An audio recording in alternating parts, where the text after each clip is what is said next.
préfère perdre un doigt et sauver une vie que laisser quelqu'un mourir et garder mes doigts. Je m'appelle Tariq, j'ai 39 ans. J'ai eu 2 doigts sectionnés en tentant de désarmer un forcené qui attaquait des gens au hachoir dans un supermarché le 12 décembre 2022 à Jeun. Avant de me rendre au supermarché, j'avais déposé mes enfants à l'entraînement. Et ensuite, comme j'avais un peu le temps, je me suis dit que je vais aller faire des courses au supermarché. Une fois que j'ai fini de faire mes courses, j'arrive à la caisse.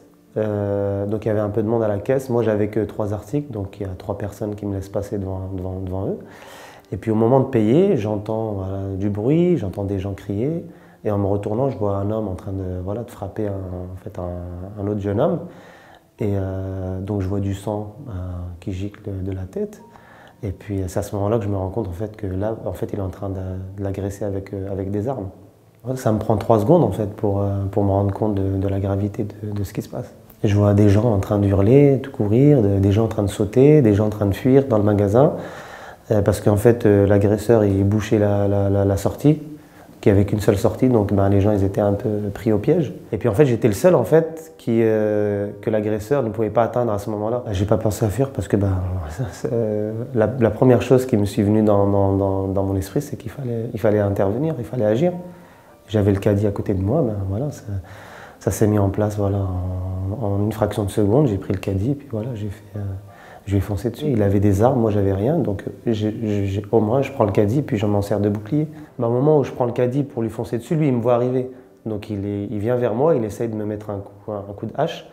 Donc moi je le tape avec le caddie, il arrive à me toucher avec le bout de la hache derrière ici. Je ne sais pas si c'est la hache ou le couteau. Donc j'ai 5 points de suture ici derrière le crâne. Et donc moi, quand je lui fonce dessus, j'essaye de profiter du coup pour essayer de lui sauter dessus. Mais je n'avais pas vu qu'il avait une arme dans l'autre main dans la main gauche.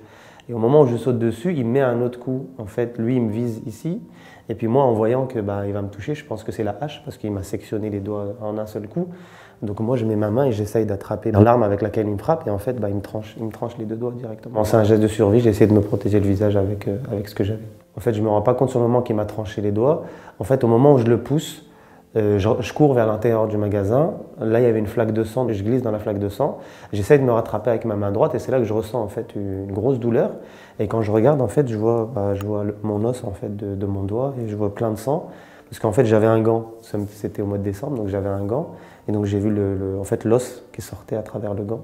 Et c'est là que j'ai compris qu'il m'avait tranché le doigt. Je n'avais pas vu le deuxième qui était tranché aussi. Donc j'ai 5 points de suture au crâne, ça s'est refermé et j'ai 2 doigts sectionnés, donc le majeur et l'annulaire. À aucun moment j'ai eu peur pour ma vie parce que dans le feu de l'action, à aucun moment j'ai pensé à fuir ou au danger potentiel. Parce que les personnes qui nous agressaient, elles étaient plus en danger que moi. Moi, j'étais pas du tout en danger. Donc j'ai pas eu cet instinct de peur ou d'être en danger. Quand j'ai vu la force avec laquelle il frappait, la détermination qu'il avait, lui il était venu pour tuer des gens, pour prendre des vies. Donc il y avait une urgence vitale.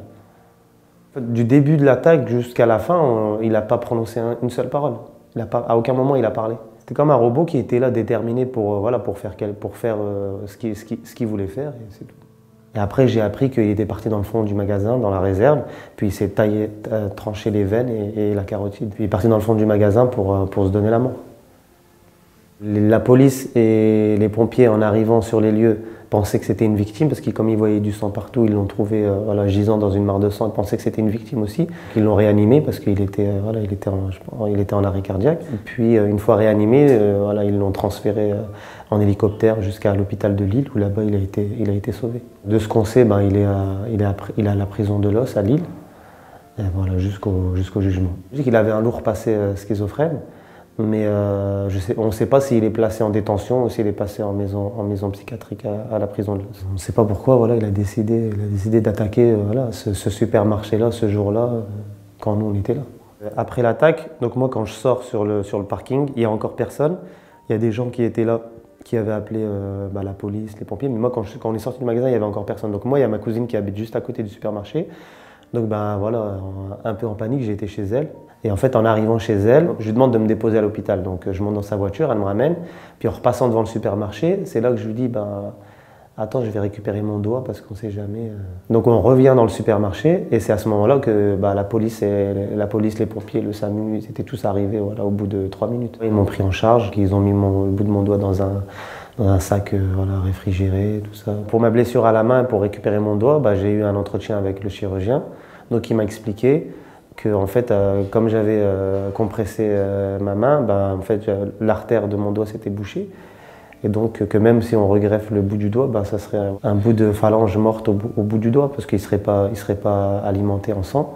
Et donc si ça ne marchait pas, il fallait réamputer derrière. Donc j'ai préféré de dire de laisser comme ça. Il n'y a pas eu de mort, c'est ça qu'il faut retenir, pour retenir que le positif. Les souvenirs que je regarde, j'y pense tout le temps, je vois ma main, j'ai des difficultés au niveau professionnel, j'étais horloger.